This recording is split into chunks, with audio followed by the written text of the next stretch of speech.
E é isso aí, pessoal, estamos aqui diretamente do estúdio do PGP, hoje com o episódio número 21. Gente, que felicidade, né? Pra gente que começou aí do zero, chegar no episódio 21 já é uma vitória muito grande. E 21 episódios, e 20 episódios já lançados com pessoas de peso. Mas hoje, temos aqui uma pessoa totalmente... Ai, como é que eu posso dizer? Porque eu não posso me complicar ao falar dessa pessoa. Ele vai me iludir agora, viu? É agora. Gente, estou aqui com uma pessoa, uma advogada, certo? Do ramo de direito. Muito bom isso. Ohana Ferraz, o nome já é um nome de peso. E hoje vamos vir para esse podcast com o tema direito penal, protegendo os direitos das mulheres e combatendo a violência. Polêmico demais, informativo pra caramba, mas eu quero que vocês conheçam e eu quero que a câmera corte para ela, para conhecer ela com vocês, Ohana. Oi, gente. Boa noite, tudo bem? Primeiro, Alan, dizer que é um prazer imenso estar aqui com vocês. Dizer que isso que você está fazendo agora e tem feito durante esses episódios do podcast são conteúdos completamente importantes para a sociedade. Viu, de Jade? Foi sensacional. Jade, você tem meu coração, viu? Você sabe. E trazer esse tipo de conhecimento, munir essas mulheres de conhecimento, é uma coisa que é nossa responsabilidade. E você ter feito isso, ter se planejado para fazer e abrir o espaço que você construiu do zero para fazer isso, é uma coisa muito grande, é uma coisa muito importante. E espero que você continue alcançando esse público. Na realidade, isso é algo que é gratificante, sabe, Ohana? A gente busca o conhecimento, mas o conhecimento é aí para todo mundo. Pois é. E eu tive um mestre que me falava que a gente aprende ensinando. Uhum. Então, quando a gente repassa um pouco do que a gente já aprendeu para a sociedade, com certeza a gente aprende. A cada conversa e cada podcast que a gente tem aqui, tanto eu quanto toda a equipe, a gente aprende muito mais. Então, quando a gente entrega um pouco de informação para as pessoas, o próprio universo trata de trazer essas informações para a gente. E, graças a Deus, as coisas estão fluindo. Mas eu quero saber, quem é Ohana Ferraz? Então, gente, eu sou advogada, sou uma mulher negra, sou especialista no direito criminal, sou pós-graduanda em Direito Processual Civil pelo Complexo de Ensino Renato Saraiva, sou pós-graduanda também em Direito das Mulheres pelo Inova Educação, sou membro da OAB, das comissões da Igualdade Racial, Comissão da Mulher e conselheira do Conselho Consultivo da Jovem Advocacia. E isso é apenas profissional, né, Alan? A gente tem uma postura para além disso. Eu sou filha, eu sou noiva, eu sou mulher, acima de tudo. Então, a minha especialização é uma extensão do que eu sou como pessoa. Tudo que eu busco ser profissionalmente é uma extensão do que eu já fui. Trabalhei mais de 2 anos com medidas protetivas de urgência no Ministério Público e trabalhei 9 meses como voluntária no Tribunal de Justiça, na seara criminal, né? Uhum. Então, a gente entende um pouquinho só, assim, sobre o que a gente vai falar hoje. Muito bom isso. Essa ideia de você falar que o seu profissionalismo é reflexo da pessoa física, isso é muito bacana. Pois é, a gente tem que ser uma extensão, o profissional tem que ser uma extensão do que a gente acredita como pessoa mesmo. Eu estava tendo uma reunião hoje e falando sobre isso, foi até em uma consultoria que eu estava dando a um cliente, eu estava conversando com ele sobre essa questão. Quem somos no nosso negócio realmente é o que vamos ter de impacto positivo ou negativo no negócio. Exatamente. Porque às vezes as pessoas elas tendem a ter uma postura, e hoje com essa questão de rede social existe N pessoas. Uhum. Então você se identifica às vezes se apresenta de uma forma, mas você por trás é outra. Então isso é um pouco complicado para você gerir um negócio e crescer. Mas eu acredito muito nessa questão de quem a gente é. Realmente, a nossa empresa reflete. E até a garra que a gente tem para conquistar as coisas é a mesma garra. E a postura, a Sim. gente estava conversando, gente, eu vou quebrar o protocolo, né? Claro. A gente estava Ei, fica à vontade. A gente estava conversando antes sobre marketing, sobre brand. E brand é a personalidade da marca que você quer apresentar. Claro que hoje, Alan, Ohana Ferraz não é só uma pessoa. Sim. Ohana Ferraz é a marca. Sim. É uma marca que eu quero carregar como advogada. Mas essa marca ela precisa ter um toque de personalidade. E para que esse branding seja sólido, ela tem que ser o que eu represento Sim. realmente como pessoa. Então, não é só um nicho, não é só uma área de atuação, não é só um foco. Porque, por exemplo, como a gente estava conversando, eu posso atuar nas mais inúmeras áreas. Hoje eu trabalho tenho processos na seara civil, tenho processos principalmente na seara trabalhista e tenho processos criminais. Mas o público que eu quero atingir, o tempero que eu quero carregar, o meu diferencial é realmente ser combativa e aguerrida nos processos que envolvem violência doméstica e familiar contra a mulher. Qual o papel do direito penal nessa situação toda? O direito penal... eu vou falar do meu amor, né? O direito penal, Alan, ele é imprescindível. Mas o que a gente precisa entender hoje é que o direito penal, a gente enxerga ele como última ratio. Então, o direito penal ele é a última razão. O direito penal é a última seara a ser acionada quando algo está errado. O direito ele é chamado de regulador de fatos sociais. Ou seja, quando um problema está muito latente na sociedade, o direito penal vai lá e regula. O direito vai lá e regula. Mas, por exemplo, às vezes isso não funciona. Porque o direito ele combate consequência. Ele não combate a causa. Entrando no nosso assunto, por exemplo, a gente pode falar de feminicídio. Sim. Beleza. Certo. Uma contextualização. O homicídio, ele já era crime. O Código Penal, entrou em vigor em 1940. 80 anos de vigência do Código Penal. Certo. Artigo 121, matar alguém. Matar alguém é crime desde 1940, não é? Certo. Você é alguém? Eu sou, né? Eu sou alguém? Sim. Sua esposa, sua mãe, filhos e filhas, são alguém? Com certeza. E por que a gente precisa da figura do feminicídio se matar uma pessoa já é crime? Certo. Então, o direito penal, ele vê que tem um problema na sociedade, vê que com outras medidas a gente não conseguiu resolver e ele vai e... Beleza, isso aqui não está resolvendo. Matar alguém ser crime não está resolvendo. Então, a gente vai tornar o feminicídio, matar uma mulher por ser mulher, uma qualificadora do crime de homicídio. E aí, em 2015, ao invés de ser de 6 a 20 anos, matar uma mulher vira um crime homicídio qualificado. Isso adiantou? Não adiantou.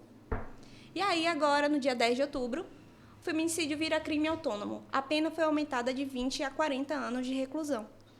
Então, o que eu quero dizer é que o direito penal ele vai combater a consequência, mas Certo. não adianta nada a gente ser imediatista e querer apenas combater consequências. A gente precisa combater a causa. E o que é a causa da violência contra a mulher? Justamente o machismo estrutural, o patriarcalismo, enfim. Reeducar, né? Reeducar. Reeducar. Na realidade, eu acho que a sociedade no tempo de hoje tem muitos problemas a sanar. Muitos. E os maiores, ou o maior deles, se chama a educação. Sim. Sim. A gente vai entrar em temas se for falar de preconceito, de machismo, disso, daquilo. Mas a tendência da sociedade ela só é seguir ladeira abaixo nesse quesito. Se deixar, a gente vira uma barbárie completa. Aí a gente tem situações, né, que eu não sou nem um homem da lei para falar desse tema, por isso que você está aqui hoje para falar, mas é muito complexo falar que a lei às vezes não é cumprida. Pois é, muito complexo, porque a gente coloca a responsabilidade. Você já pensou que se eu abrir aqui um código penal para você, esse código não vai te fazer nada? Sim. Porque a letra é realmente fria e morta. Sem o aparato social, sem que a sociedade realmente assuma uma postura ativa, isso não tem eficácia nenhuma. Nenhuma. Falando mais sobre leis, Maria da Penha. Lei Maria da Penha, um instrumento importantíssimo no combate à violência. A Lei Maria da Penha, 11.340, ela faz alterações no Código Penal, no Código de Processo Penal, na Lei de Execuções Penais e ainda na Lei dos Juizados Especiais. Antes da Lei Maria da Penha era assim. Esses crimes, eles eram de menor potencial ofensivo, ou seja, ameaça. Agora teve uma alteração muito importante quanto ao crime de ameaça também. Mas, assim, a ameaça, ameaçar uma mulher ia para o juizado. Ou seja, crimes com penas inferiores a 2 anos, às vezes não tinham uma punição. Não tinha uma punição eficaz. E aí, com a chegada da Lei Maria da Penha, esses crimes passaram a ser processados de maneira diferente. E aí a gente traz também a importância da medida protetiva de urgência. Antes não havia essa previsão. E aí vem a medida protetiva de urgência como uma maneira eficaz e imediata de combate à violência e de proteção à mulher. Então, além disso ainda, a lei estabelece quais são os tipos de violência contra a mulher. E isso é importante que a gente fale, Alan, porque a gente está em uma cidade de interior. Sim. E aí as pessoas acham que a violência contra a mulher é só quando tem o tapa, quando tem o empurrão, quando tem o feminicídio. E não é isso. A violência contra a mulher ela é cíclica. Ou seja, ela passa por vários ciclos. E até chegar na violência física ou no feminicídio, geralmente a mulher passou por 5 tipos de violência. A lei elenca 5 tipos: a violência moral, a violência patrimonial, a violência física, a violência psicológica e a violência sexual. E é por isso que é importante a conscientização. Para a mulher saber que quando aquele marido chega em casa e chama ela de feia, ele está cometendo violência psicológica. Quando o marido chega em casa e exige que ela pratique relações sexuais que ela não quer fazer, ele está cometendo violência sexual. Quando ele pega um cartão de crédito que diz que vai pagar, ou então pega um documento dela e esconde para que ela não saia, isso é violência patrimonial. Então, a Lei Maria da Penha, ela traz esses instrumentos, mas a gente precisa da conscientização e da reeducação. E a Lei João da Penha? João da Penha? Olha, não me pergunte isso não, que você vai me complicar aqui. Quer dizer, você vai se complicar. Eu quero ver. Lei João da Penha, por exemplo, às vezes é ausência de conhecimento, certo. Ultimamente não, recentemente, inclusive, eu peguei um caso que foi completamente o oposto dos casos que eu assumo. E eu falei sobre isso em uma palestra que a gente deu em um colégio estadual daqui. As pessoas falam muito, claro, se tem uma medida hoje, se tem leis de proteção à mulher, é porque a violência contra a mulher está exacerbada. Certo. Porque quando você pesquisa na internet que o homem foi morto, ele foi morto pelo PCC, por um porco atropelado, de acidente. Mas se você pesquisar os casos em que as mulheres foram vítimas e foram mortas, a maioria dos casos, a maioria das notícias é morto pelo marido, morto pelo namorado, morto... Então, a maioria desses crimes que acontecem contra a mulher estão relacionados ao sentimento de posse e propriedade do homem para com a mulher. Mas, para os Joões que se sentirem ofendidos, ameaçados, porque existem casos realmente de ameaças, existe a possibilidade do registro da ocorrência. Claro que essa mulher que praticou uma violência contra o homem, ela será responsabilizada criminalmente caso o homem queira. Não vai ser nos moldes da Lei Maria da Penha, porque a característica principal da vítima, para a pessoa ser contemplada pela Lei Maria da Penha, é que ela seja mulher. Seja mulher ou se identifique como mulher. Mas existem outros meios. Por exemplo... Eu ia te perguntar isso. E as pessoas que se identificam como mulher? As pessoas que se identificam como mulher também são contempladas pela Lei Mas Maria isso da é só de boca ou tem que ter um documento? Não. A pessoa chega na delegacia e diz, eu me identifico, sou fulana, sou uma pessoa transgênero, me identifico como pessoa do sem sexo nenhum tipo feminino. de documento? Claro nada. que a pessoa não vai chegar, um homem não vai chegar na delegacia para pedir medida protetiva de urgência e claro que vai ter uma avaliação por parte da própria rede de proteção à mulher. Mas existem outros meios para garantir a segurança, não só de homens, como de qualquer pessoa. Por exemplo, não cabe medida protetiva de urgência. Certo. Isso a gente sabe que, para ser caracterizada, para que seja deferida a medida, a pessoa tem que ser mulher ou se identificar como mulher. Mas é possível o pedido de medida cautelar diversa da prisão. Então, a gente tem a possibilidade de resguardar a segurança de uma pessoa que sofre de uma ameaça, de uma perseguição, mas não é com a mesma facilidade que a gente tem os meios de proteção para a mulher. Entendi. Muito bom. Então, você, homem aí, cuidado, viu? Mas isso, claro, tem que ser comprovado. Direito é prova. Tudo no direito é prova. Então, se você está sofrendo uma ameaça, não só homens, como mulheres também, Isso precisa ser... No momento que você vai levar esse registro para a autoridade policial, você precisa ter provas da ameaça, precisa ter provas da perseguição, até para fortalecer, dar robustez a essa investigação policial, para você conseguir até uma investigação, ou uma condenação ou responsabilização no futuro. A Maria da Penha, ela em algum momento se entrelaça ali com a lei de importunação sexual? Ou são totalmente distintas ou complementam-se? Tudo se complementa. Certo. O direito, na realidade, quem separa tudo em esferas somos nós. Certo. Por exemplo, tudo é completamente conectado ali. Inclusive, o CNJ, recentemente, ele lançou um protocolo que se chama Protocolo para Julgamento sob Perspectiva de Gênero. E aí, esse protocolo, ele elenca uma série de medidas a serem adotadas pelos juízes em casos de situações em que as mulheres figurem como vítimas, como autoras ou como requeridas nos processos. Sim. E aí, eles orientam os juízes como fazer esse julgamento a partir da análise de que quem está presente naquela relação processual seja uma mulher. E isso é para todas as esferas. Tem medidas para a esfera civil, para a esfera trabalhista, para a esfera criminal, para todas as esferas. Então, o direito ele é uno. Então, uma coisa sempre leva a outra. Beleza. Pelo que você falou, a questão até de medida protetiva pode ser tanto para um homem quanto para a mulher. Beleza. Não, medida protetiva não. Não? Medida protetiva de urgência, ela só pode ser deferida para a mulher. Certo. Há a possibilidade de, talvez, um juiz deferir uma medida cautelar diversa da prisão, que são institutos diferentes, para que um homem seja protegido de uma situação de violência. Mas medida protetiva é apenas para a mulher. Entendi. Que ela pode estar fazendo esse requerimento de acordo com algum tipo de Exatamente. prova que ela tenha sobre algum... Entendi. E outra coisa importante, Alan, para a concessão de medida protetiva, às vezes não é nem necessário um registro de um boletim de ocorrência. E as pessoas não sabem disso.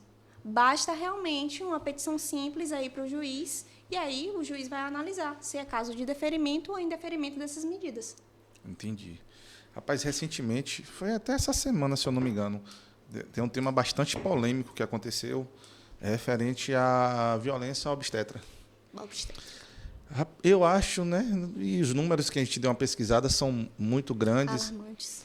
Essa questão da violência, hoje, de certa forma, acho que é contra a lei que tem algum tipo de corte na mulher, na vagina, eu quero dizer, quando está tendo um parto. Não é...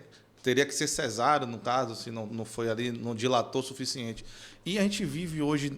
Não estou aqui para falar mal do nosso SUS, mas a gente vive, e tem até uma situação de uma pessoa que eu conheço recente, que está tendo uma dificuldade com esse quesito de parir normal e parir cesárea. Tem uma certa que talvez não seja... Não é sua área, mas tem uma certa bloqueio em fazer, que eu não sei o porquê. Não sei se é por custo, não sei. E isso acaba, de certa forma, prejudicando muitas mulheres ao ter o seu bebê, que é um momento totalmente que a mulher está vulnerável. Vulnerável demais. E como é que funciona essa questão aí? Como é que pode ser a pessoa que sofreu esse tipo de abuso? E quais são os tipos de abuso, né, para uma mulher? Como é que são categorizados esses abusos? Primeiro que, assim, já tem lei em que qualquer procedimento, qualquer que seja o procedimento, médico ou não, a mulher, ela tem direito a ser acompanhada.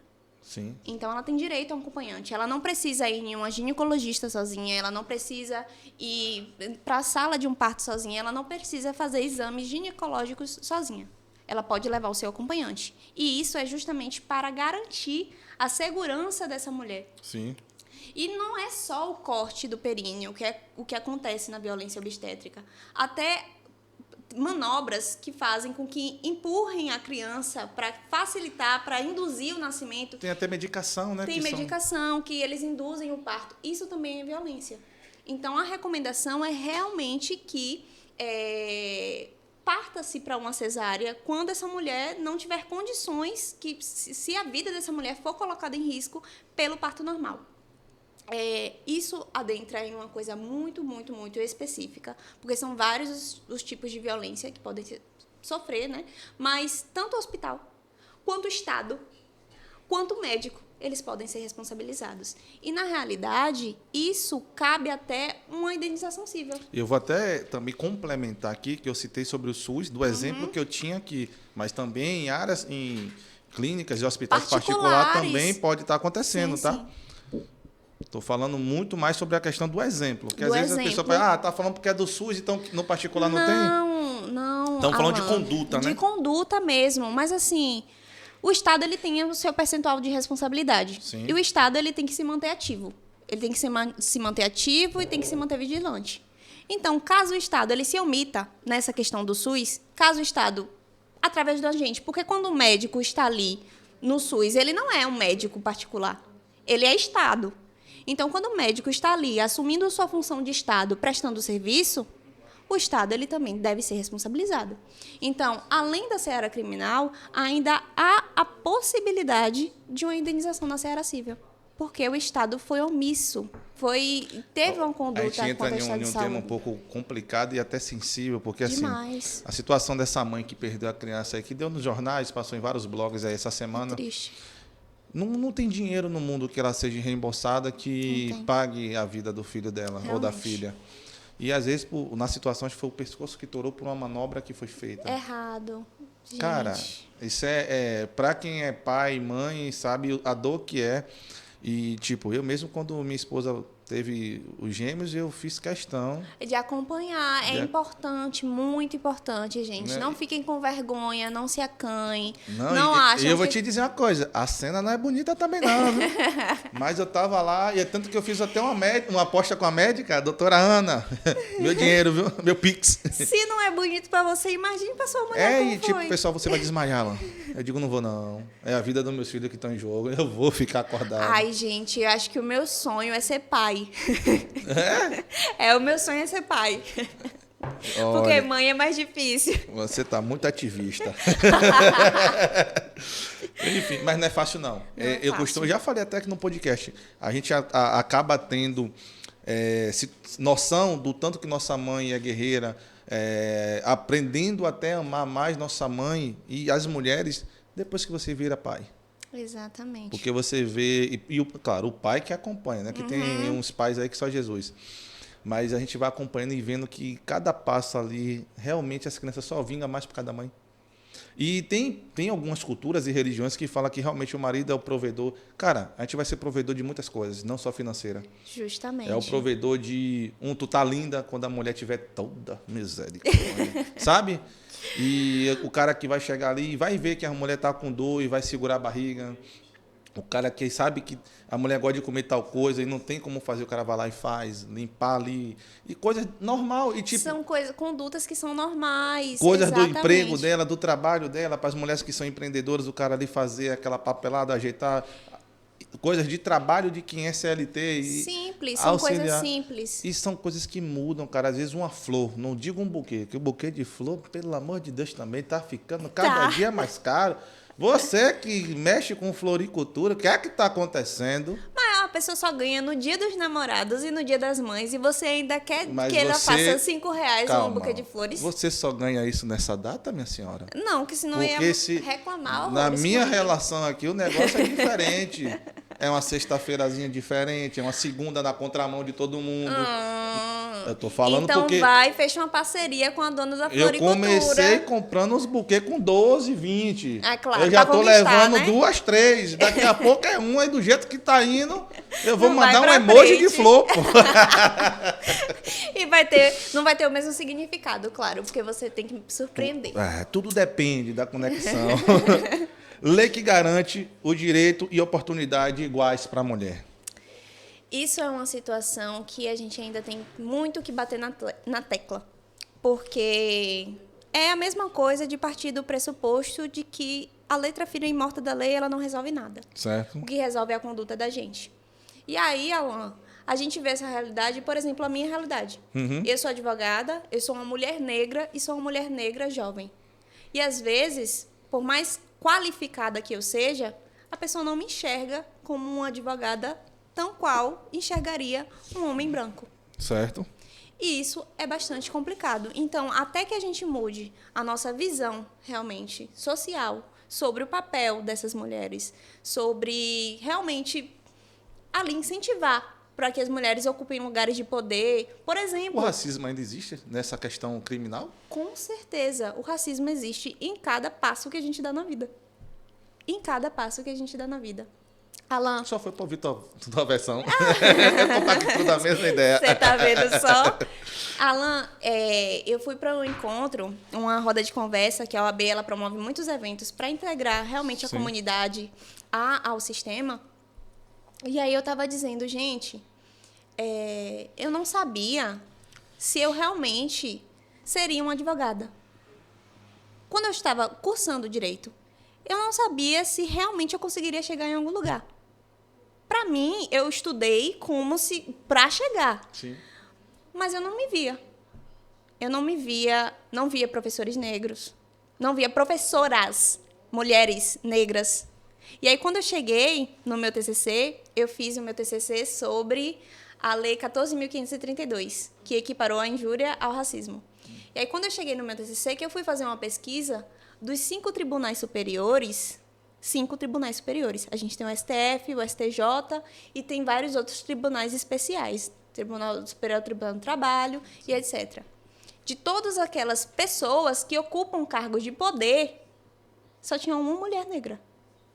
Uma mulher negra nos 5 tribunais superiores, como ministra. Como é que a gente vai estudar para ser algo que a gente não vê? Eu nunca peguei um livro para estudar de uma doutrinadora de direito que fosse negra, que fosse uma mulher negra. Claro que hoje a gente tem acessos a 300 influenciadoras, graças a Deus, que são criminais. A Faida, por exemplo, é um grande exemplo. Faida Belo. Então, a gente segue, a gente se fortalece com essas pessoas, mas a gente não se enxerga, a gente não se vê até que a gente passe a ocupar esses tipos de lugares. Você já pensou que duro? É você fazer 5 anos de um curso superior excludente onde você não se enxerga? É complicado. Gente do céu. Moça, você... É braba, né? Eu não quero te contratar, não, que eu não quero problema. Oh, por favor. Eu espero que você não precise. Eu vou te indicar. Tem muita gente com problema que eu conheço. Que bom, que bom. Que aí você me ensinou uma coisa aqui nos bastidores, por indicação Você tá ou vendo por só? atração, né? Aham. É prospecção. Prospecção. Prospectar, se conectar. Pois é. Desafios atuais dessa conexão, desafios atuais que as mulheres enfrentam ao conviver, na realidade, nessa sociedade que a gente vive hoje, tão preconceituosa e tão violenta. Olha só, você fez uma pergunta interessante antes, que era separando vítimas de acusadas. Sim. Se separava vítimas e acusadas e quais as dificuldades que essas vítimas e acusadas elas enfrentavam. Claro que dificuldades de igualdade de gênero, desigualdade de gênero, todas nós enfrentamos. A gente já mencionou uma, que é realmente a diferença salarial, por exemplo. A diferença em você ser enxergada como sujeito, como um profissional. E isso a gente tem que batalhar muito na autoridade para a gente dizer que a gente realmente está ali, que a gente merece aquela oportunidade, que a gente é realmente boa no que a gente faz, que a gente realmente estudou para fazer o que a gente está fazendo. Mas quanto às vítimas de violência, a principal dificuldade realmente é a proteção e que elas sejam ouvidas no momento dessa denúncia. Que elas sejam ouvidas, que elas sejam protegidas de fato. E a lei, às vezes, ela falha muito nisso, porque a gente não qualifica, de fato, a rede de proteção para prestar esse suporte como rede de proteção e para fiscalizar, por exemplo, as medidas protetivas de urgência. A gente não tem uma fiscalização que é ativa. Aqui, até um tempo atrás, a PM fazia a Ronda Maria da Penha, que a PM ela saía visitando, tinha uma rota, e a PM saía passando pelos bairros, pelas ruas de mulheres vítimas de violência. Isso, de certa forma, garantia a segurança. Agora, a gente não tem mais a Ronda. A gente teria a possibilidade também de que se estipulasse que esses agressores usassem tornozeleira eletrônica para controlar onde eles estão, para evitar, para proteger essa mulher. E quanto às acusadas, a gente tem um papel a cumprir na sociedade, E aí, quando a gente chega em um processo criminal em que a mulher dela também é esperado esse papel. E isso dificulta muito porque o juiz, ele também é uma pessoa. E isso influencia diretamente na culpabilidade dela, na culpa que ele acha que ela vai ter e na visão dele sobre o remorso dela. Tu acha que as IAs podem deferir qualquer tipo de opinião sobre Rapaz, as IAs estão cada dia mais, mas eles... Seriam meio que imparcial, né? Assim, querendo ou não, o direito, ele precisa de pessoas. Sim. Por mais que o juiz ali seja uma pessoa, ele precisa de pessoas. Porque a visão que a gente tem de humanidade é diferente. Sim. A IA seria imparcial, mas ela seria desumana. Concordo. Ela seria desumana. E isso prejudicaria tudo o que a gente pensa sobre o próprio sistema de justiça. Isso dificultaria depois a reinserção da pessoa na sociedade. É até a pena que a pessoa vai receber. A gente já falou aqui, nesse tempo do podcast, a gente já falou de muitas coisas. Tanta coisa. E a gente não falou de uma coisa que eu acho muito importante. Todo mundo pode ter uma ferida física ou mental. A justiça como um todo, ela está lá para julgar, né? E aplicar as leis, correto? Aplicar. Pronto. Mas dentro da nossa sociedade atual, até do governo, ou você que é a pessoa que está aí lidando com esse tipo de situação todos os dias, tem algum tipo de apoio psicológico?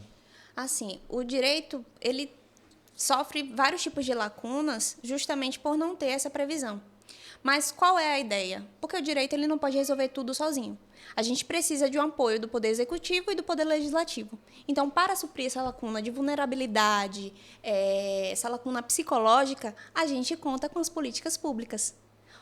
Os órgãos públicos, se utilizando, por exemplo, de órgãos municipais, como CRAS, CREAS. Aqui, inclusive, foi inaugurada a Casa das Antônias, Sim. que funciona justamente como esse aparato, esse braço do Estado, para pegar essas mulheres vítimas de violência. É estadual.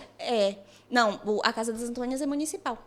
Certo. Aí ela funciona como esse braço do Estado para pegar essas mulheres vítimas de violência e oferecer esse suporte psicológico, suporte jurídico, esse suporte ali de um teto, patrimonial mesmo, social.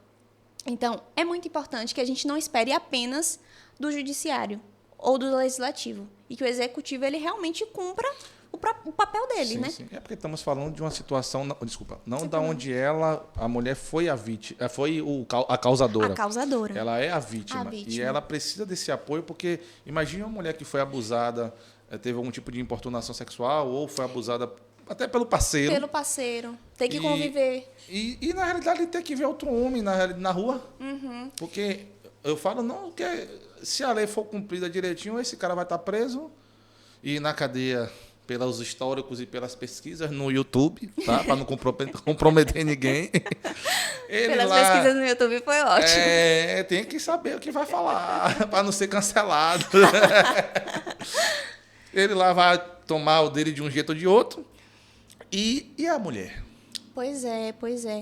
É importante esse apoio psicológico juntamente com o apoio jurídico. Por quê? Porque a violência ela não acaba na denúncia. Quando a mulher vai à delegacia e diz ao policial, olha, eu estou sofrendo violência doméstica e eu quero medida protetiva para o meu marido ficar 500 metros longe de mim. Sim. A violência não acaba aí. Porque a partir disso a gente vai ter consequências. Consequências para a mulher, consequências sociais, consequências jurídicas, quando ela representa criminalmente, ou até quando ela não representa e esse crime se procede independente de representação. Então, ela precisa desse apoio jurídico e esse apoio psicológico, porque ela precisa enfrentar agora um processo criminal. Ela vai ser vítima, claro, vai dar o seu papel de vítima, mas o cara ele vai sofrer um processo. Então, é importante que haja esse apoio psicológico para evitar o aprofundamento de novos de traumas que já acompanham essa mulher e de novos traumas que podem surgir durante a instrução desse processo ou durante a própria execução dessa medida protetiva. E uma informação importante que eu quero trazer aqui, Alan, é que, assim, às vezes as pessoas não sabem, né? Não imaginam. A medida protetiva ela é só uma decisão judicial, dizendo que aquela pessoa que praticou a violência doméstica e familiar contra você tenha lá as medidas. Não pode se aproximar 500 metros, não pode entrar em contato por meio telefônico. vai estar separada de você a partir de agora. Então, essas medidas são só uma decisão. E aí, quem garante? Na prática, Na né? prática, a fiscalização dessa mulher. Da fiscalização E dessa mesmo medida. você falou sobre tornozeleira eletrônica, mas mesmo se o... Vamos falar o acusado, não. A palavra mais técnica para isso seria... O requerido. Vamos aflorar o as coisas, porque é praticante do agressor. ato. Agressor. A palavra certa é essa aí. É bom conversar Agressor. com quem tem. O agressor, o patife, o abençoado. Exatamente. Ele tivesse com essa tornozeleira, de nada iria Adiantar. porque, a não ser que a tornozeleira tivesse algum tipo de programa... De dispositivo. que quando ele chegasse próximo de outro dispositivo, ele tomasse um choque. É por isso que existe um dispositivo na Lei Maria da Penha, no artigo 24A, que diz que a mulher, caso esse agressor ele esteja descumprindo essa medida protetiva de urgência, a mulher tem que entrar em contato urgente com a delegacia de polícia, com a PM, com qualquer que seja. Se o agressor descumprir a medida, você liga para a polícia e informa que possui medidas protetivas de urgência e que esse agressor ele está descumprindo. Por quê? Porque o descumprimento de medida protetiva de urgência configura crime.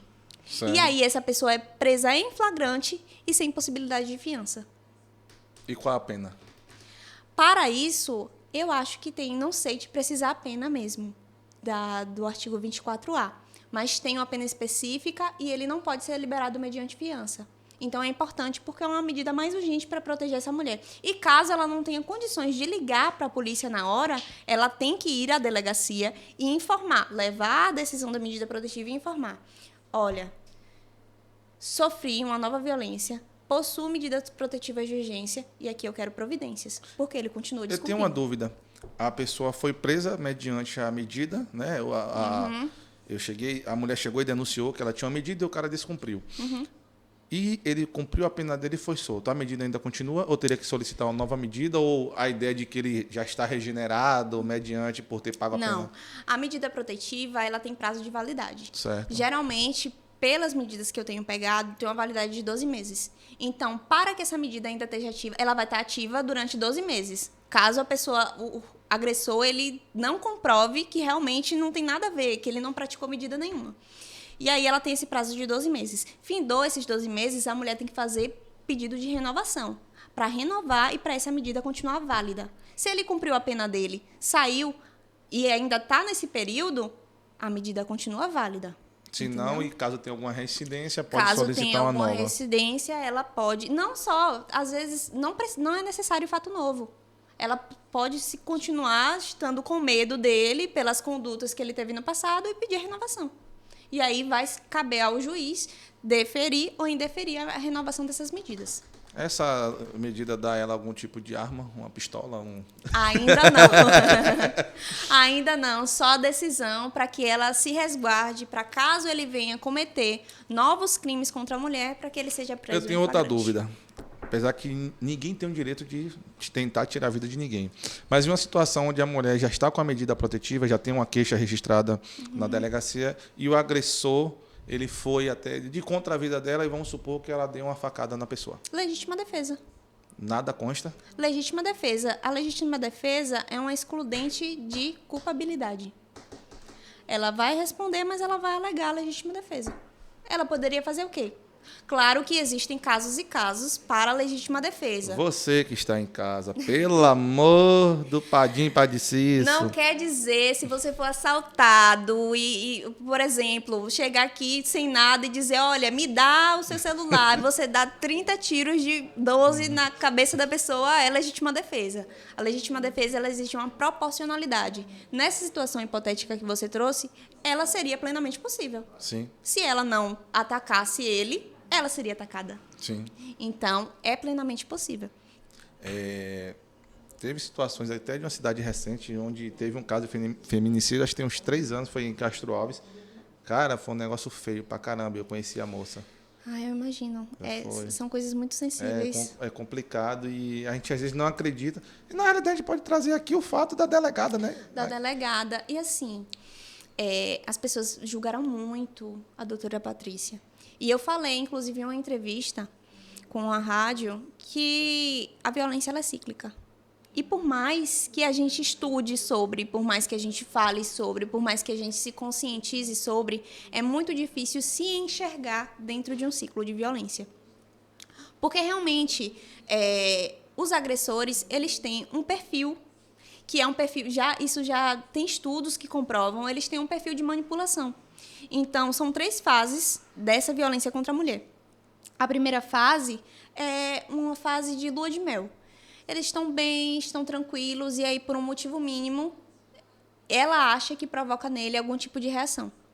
E aí, depois disso, chega a primeira agressão, que pode evoluir de uma violência moral, um xingamento, para depois uma violência psicológica, patrimonial, sexual ou até física, e isso vai ocorrendo ao longo dos anos.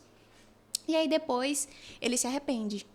Se arrepende, pede perdão, e aí ela quer manter o relacionamento, ela se sente culpada, porque ela acha que foi ela que provocou aquela reação exacerbada dele, e aí ela perdoa e eles voltam para a fase de lua de mel. E aí o ciclo se repete, se repete, se repete, se repete, até chegar no feminicídio. E isso é muito complicado. Quando saiu as notícias da doutora Patrícia, todos os comentários diziam que ela já tinha sido agredida e que ela sabia que a culpa era dela, mas ninguém culpou quem de fato era o culpado. O agressor, a pessoa que realmente praticou o homicídio, entendeu? E aí a gente bate na tecla. Não se culpa uma vítima por ela ser vítima. Não há condições. Por que a gente não está perguntando o porquê que ele fez isso? E sim, o que é que ela viu nele? Por que ela estava namorando o cara que tinha histórico criminal? Muita coisa, nesse caso, foi esquecida e ela foi apagada pelo manto do machismo. E isso precisa ser lembrado. E aí a gente vai, no mesmo caso, para outra esfera do caso. Quando saíram os vídeos dele prestando depoimento na delegacia, em que ele estava acompanhado por uma advogada, as pessoas não estavam prestando atenção no depoimento dele por ter matado uma mulher. Estavam julgando a advogada por exercer a profissão de advogada. Você entende como é perturbador? A gente revitimiza a vítima e a gente criminaliza a pessoa que está fazendo o próprio trabalho. Rapaz, eu vou até entrar em outro ponto, que a jogada social sobre a questão da mulher, e principalmente mulher negra, é como se fosse uma moeda de barganha hoje. Sim. Tivemos um exemplo recente na política. A maioria das cidades quiseram botar uma vice ou uma prefeita mulher, de preferência negra. E aí a gente volta ao mesmo assunto da representatividade. Quem é que eu quero que me represente? Sim. A gente precisa ter esse filtro. A gente precisa realmente olhar a nossa sociedade sob a perspectiva do gênero, sob a perspectiva da raça, porque eu quero me sentir representada. Sim. A minha candidata me representava. Infelizmente, ela não ganhou. Mas, das próximas eleições, eu vou procurar alguém que realmente me represente, porque a gente cansa, Alain, Sim. de fazer a mesma coisa, o mesmo exemplo, de fazer 5 anos de direito e não se ver. Sim, e democracia é isso, né? Exatamente. A gente tem que tentar, pelo menos é o direito que a gente tem de exercer a democracia, né? É um direito, De correto? se ver. Uhum. Então, sobre o caso da doutora, é muito complexo esse tipo de tema. Ao mesmo tempo, a ninguém é dado o direito de tirar a vida do outro. Exatamente. Eu falei bonito, não foi? Foi. Parecia. Ó, você faz um take dessa parte aí dele. Me senti um advogado. Que vai ficar é bom. Mas isso é algo muito sério, porque a gente, como você falou, as pessoas estavam julgando muito o ponto dela. Exatamente. Eu acho que porque a nossa sociedade ela tem uma crença de que é uma mulher policial. Aí ela já Não, pode tudo.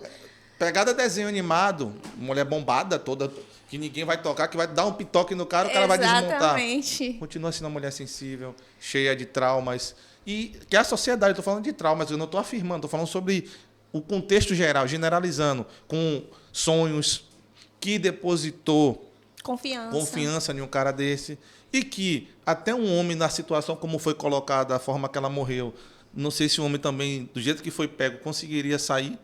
Então, o cara até pensou, foi impulso. Irmão, se trate. Psiquiatra está aí. Não tem nada a ver uma coisa Profissão com do outra. momento. Uhum. Se eu não tivesse me informado na formação que eu tenho hoje, eu iria estudar psicologia e psiquiatria. É a profissão do momento. Eu acho que todo mundo precisa um pouco, viu? Não, porque é uma questão que hoje estamos sendo bombardeados de muita informação, de muita coisa, Sim. e estamos esquecendo da essência. Exatamente. O problema, alguns religiosos vão dizer falta de Deus, outros vão dizer falta de amor, e eu vou dizer falta de base, falta de, o nosso tema aqui, cultura social, falta de humanidade. E até eu acho que a questão da gente se autorresponsabilizar. A gente espera muito do outro, Alan. Então, a gente espera que as pessoas em quem a gente votou façam uma lei.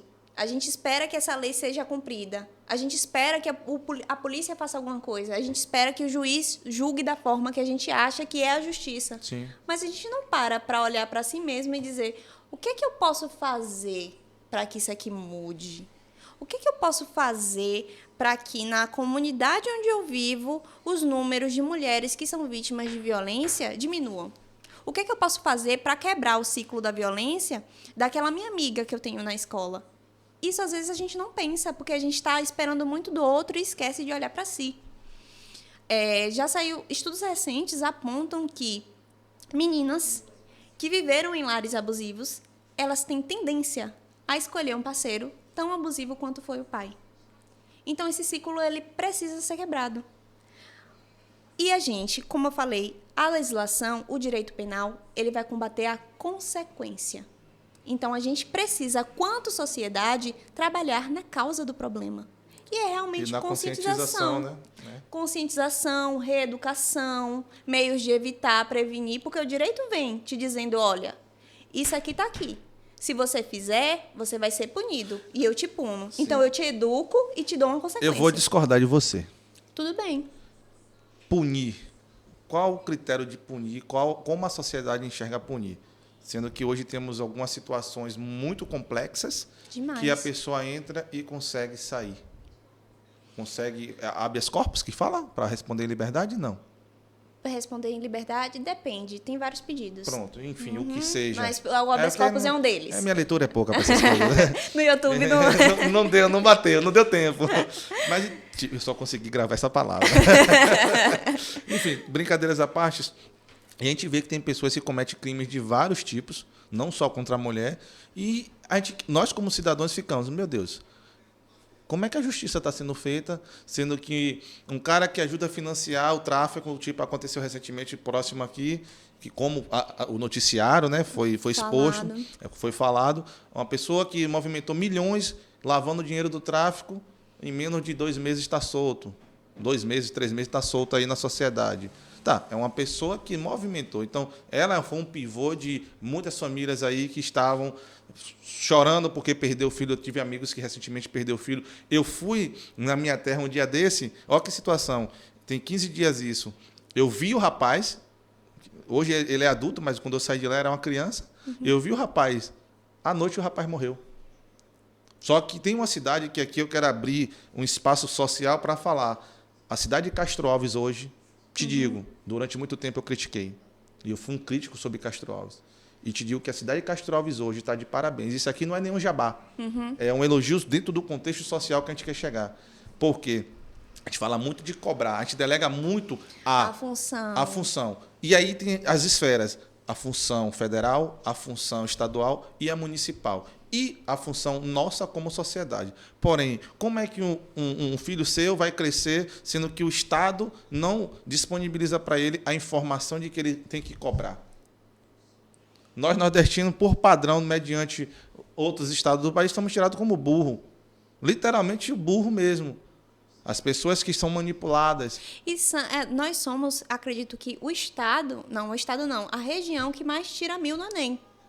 Uma coisa de pensar. Mas eu estou te falando sobre... Mas sobre a visão que os outros estados porque, assim, têm de socialmente, nós. somos o reflexo. Não adianta chegar e dizer que nós somos... Todo mundo é capaz. Nós não temos que aceitar a crítica de nenhum outro estado. Né? Agora, temos que entender que tem outros estados menores que nós, que o PIB é muito menor e a gente não tem essa questão de autocrítica, crítica sobre o Estado, porque, de certa forma, somos camuflados. E a gente vê a violência, principalmente o crime organizado hoje, tomando conta de tudo, a ponto de o crime organizado estar fazendo o papel que alguns policiais poderiam estar fazendo. Poderiam estar fazendo. E é por isso, Alan, que aí no final a gente cobra. Ai, mas é porque que a justiça não funciona? Por quê? Porque para uma criança que cresce em uma comunidade, isso é apenas um exemplo, para uma criança que cresce em uma comunidade onde o Estado não chega, onde quem paga a comida, a alimentação que ele come é o tráfico. Sim. Quem dá realmente qualidade de vida para ele e para a família dele é o tráfico, é óbvio que ele não vai querer ser nada diferente. O reflexo social que ele está tendo ali é que ser bem de vida, é que para ele conseguir alguma coisa, o tráfico é o caminho. Sim. Então, o que é que realmente deve ser feito nessas situações? O Estado ele deve entrar nesses lugares. O Estado ele deve oferecer educação, porque não adianta a gente dizer que a justiça é falha, que a justiça não funciona, que a gente não tem segurança pública, se o Estado não faz a função mínima, que é capacitar essas pessoas, que é entrar e colocar uma creche em uma comunidade para que as mães possam trabalhar, Sim. que é dizer para essas crianças que elas têm outras oportunidades, porque já saíram notícias que tem crianças que só se alimentavam na escola aqui na Bahia. Sim. Era o único alimento que elas tinham, que não sabiam o que iriam comer quando não tivesse aula. Então, essa postura ativa do Estado, ela é realmente muito importante. Por quê? Porque, mais uma vez, a justiça, o direito, o judiciário, ele só combate consequência. Ele não combate causa. E voltando para o aspecto de... Como eu posso dizer, a palavra mais exata é agressão sobre a mulher. Eu estou tentando me policiar para não falar palavras mais agressivas.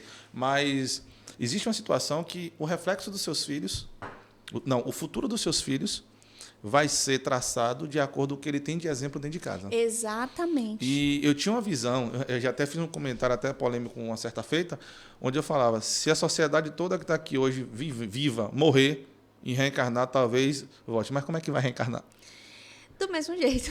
Está entendendo? Então, a questão toda é, no tema que a gente está falando, ações sociais. Políticas públicas de conscientização, até o fortalecimento, Alan, dessa rede de proteção da mulher. Sim. Porque, às vezes, uma mulher ela chega para fazer uma denúncia e aí a gente não tem uma escuta ativa e aí a gente tem a violência institucional. Ela não é ouvida, a agressão sofrida não é tratada com a gravidade que deveria. Então, tudo é questão de educação, de fortalecimento, de fato. E hoje, até nas escolas, hoje as crianças estão tão para frente com tanta informação através disso aqui, Sim. que basta um estopim em casa para ele repetir na escola com Alguma a coleguinha. Coisa. Às vezes tem pais e mães que praticam sexo na frente das crianças. De certa forma, você não tá ali aplicando um ensinamento. Não. Você está perturbando a mente de uma criança que era para estar ali focando em brincar, focando em estudar, para poder... E a maioria dos filhos que vê o pai sendo agressivo, eles desenvolvem, você falou e é verdade, eles desenvolvem a mesma função. A mesma conduta. E aí, quebrar esse círculo... É muito difícil, mas é possível. Não, é possível e, como eu te falei, se você está em casa e você não consegue quebrar um círculo desse só, procure ajuda. Procure ajuda, realmente. Reconheça que você é uma pessoa que tem problemas. É o primeiro passo. E aí você vai buscar o treinamento, o tratamento sobre isso. Porque, assim, a ninguém é dado o direito de tirar a vida de ninguém. A ninguém é dado o direito de bater em ninguém. Explosão de raiva todo mundo tem. Aumentar o tom de voz é até natural. Mas como, por quê e quando e com quem? Exatamente. Tudo tem que ter essa visão. E outra coisa, Alan, a gente está falando de uma coisa, mas é tudo muito superficial. Porque depende realmente da situação familiar em que aquela mulher está inserida. Sim, o ciclo. Aí as pessoas julgam muito a mulher que não sai do ciclo da violência, mas não sabe o que é que ela ouve, quais são as manipulações que ela escuta, não sabe, talvez, se ela tem uma dependência emocional ali do agressor, não sabe se talvez a dependência seja econômica, ele não deixa ela trabalhar, ela não tem como sustentar 2 filhos, como é que ela vai sair dessa relação? Entendeu? Então, é tudo muito complicado, é tudo muito difícil. É muito fácil a gente falar de uma situação de agressão e dizer para a mulher, denuncie, saia desse ciclo e rompa o ciclo e faça isso e faça aquilo, quando a gente não está inserido, quando a gente não vê as particularidades daquele caso. Então, é importante, sim, que a gente conscientize essas mulheres para elas saberem que estão dentro de um ciclo de violência e tentar romper esse ciclo, claro, mas que ela saiba também que tem outros lugares que ela pode procurar ajuda. Que ela vai ter o CRAS, que ela vai ter o CREAS, que ela vai ter a Casa das Antônias, que de fato facilita esse acesso à mulher a condição, que tem condições de vulnerabilidade, entendeu? Eu não sabia da Casa das Antônias. Pois é muito recente. Será que o município peca nessa divulgação? CRAS virou meio algo que por tabela, né? Quase toda cidade tem CRAS. Exatamente. E é algo mais simples de Mas eu acho que é porque ver. realmente é algo realmente muito recente e realmente eles estão fazendo as divulgações por meio de eventos. Eu acho que se a gente acompanhasse talvez um pouco o município, talvez a gente teria mais contato com esses tipos de órgãos. E é a mesma coisa que a gente falou sobre todas as outras talvez questões. Pode ser também a questão de não precisar. Não precisar e a gente não saber sabe que existe. Para onde procurar. Exatamente. Mas aí eu volto para o tema. Se a gente tem essa educação, se os alunos da Escola Municipal de Santo Antônio de Jesus sabem que existe. Eles sabem. Se todos os alunos, estadual, municipal, quem vive aqui no ciclo da cidade, sabe disso, será que não é uma forma também de prevenir? Seria uma forma de prevenir, mas aí a gente estaria fazendo de novo. A gente está colocando a responsabilidade no município, sendo que o município poderia conversar com essas escolas, ou as próprias escolas tomarem a atitude de fazer uma palestra sobre violência doméstica. Você sabe qual ponto que é chato? É porque estamos vivendo em sociedade. Pois é. E, infelizmente, a gente tenta achar o culpado, mas todos nós somos culpados. Somos culpados. Até que ache. Até que ache, tá difícil. Todo mundo ia ter um grau de culpa nesse tribunal. Quais são os maiores desafios que você encontra na sua profissão, ao exercer a sua profissão? Realmente tem a questão de fato, sofrer com a questão de gênero mesmo, com a questão de ser uma mulher negra jovem e atuante no direito criminal, combativa. Então, às vezes a gente não é enxergado como profissional. A gente é preterido como profissional, a gente é preterida como profissional. E no combate à violência contra a mulher, é de fato a questão da revitimização da mulher. É a gente chegar com a mulher e aquela rede de proteção, ela está ali, não julgar aquele caso como a gravidade que ele realmente deveria ter. Ou então a demora, porque a medida protetiva de urgência, por exemplo, é uma coisa para ser imediata, para ser rápida. Você pede em 48 horas, o delegado ele manda para o juiz, em 48 horas o juiz dá a decisão, em 48 horas a pessoa é intimada da decisão. E às vezes a gente não tem essa agilidade. Então a mulher fica à mercê do procedimento, que deveria ter um prazo, até que essa medida seja deferida e que essa pessoa seja intimada.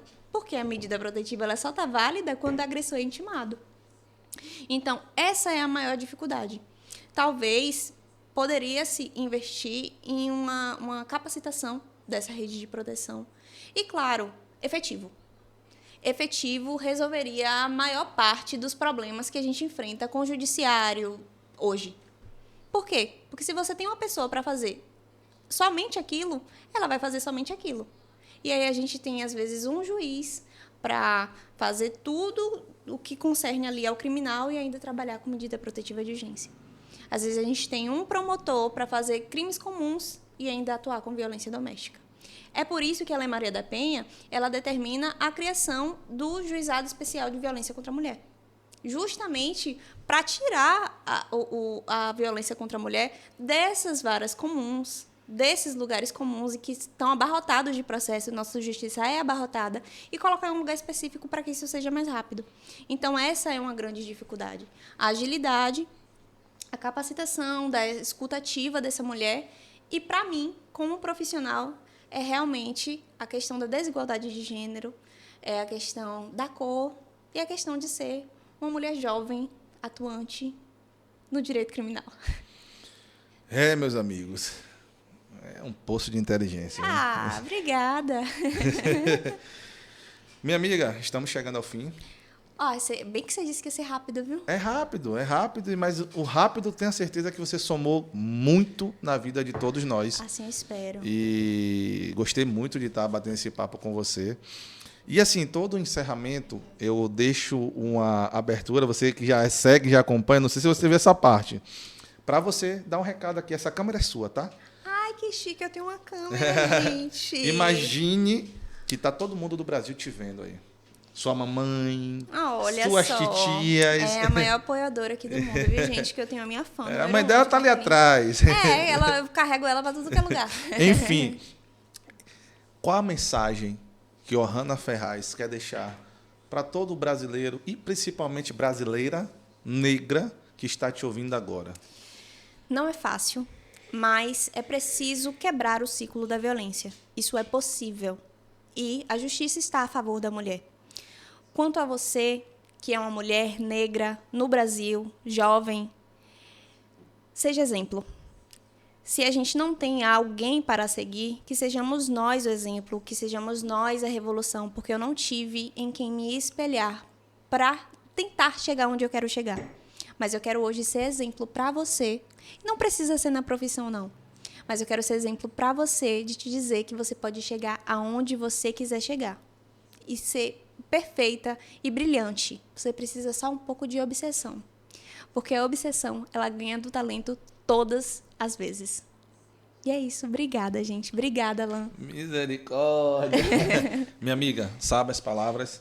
E assim, gente, estamos chegando ao fim de verdade, mas esse é o fim de um início, tá? O PGP vai estar sempre aberto para te ouvir. Outros temas, falarmos de outras coisas. Por mais que eu achei você maravilhosa nesse tema, eu tenho certeza que se a gente explorar mais de você, a gente vai explorar. Não, calma aí para não entender. Que tem um processo de lá para cá, pelo amor de Deus. É bom que aqui o PGP já está dando, cadê?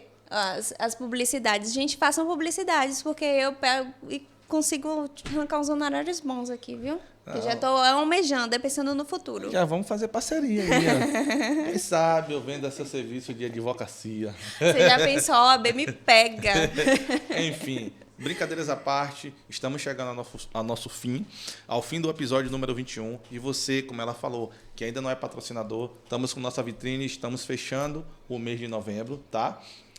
Com certeza vai chegar para você uma publicidade, para você só clicar no linkzinho e se cadastrar e falar com a produção. Link da bio, tem um link direto do WhatsApp que você fala com a produção também. O preço, pessoal, é um preço tão pequeno que eu vou te dizer, do jeito que o pão tá caro hoje, tu não come 10 dias de pão. Não tem como. Mas tá caro mesmo, viu? Então assim, é só 10 dias de pão. Vou já até calculei. Você compra seu pão aí, você já sabe quanto é que dá 10 dias de pão. Mas na realidade algo para poder lhe ajudar também, você que tem seu comércio, você quer anunciar conosco, não importa a cidade. O PGP já está batendo quase 1 milhão de alcance. Olha só. E é uma visibilidade muito grande. Graças a Deus estamos sendo reconhecidos em vários lugares que a gente viaja aí. E fiquem com Deus, um forte abraço e até semana que vem. Minha amiga, foi um prazer, tá? Foi um prazer conhecê-lo também, viu, Alan? Muito obrigada pela oportunidade. Valeu.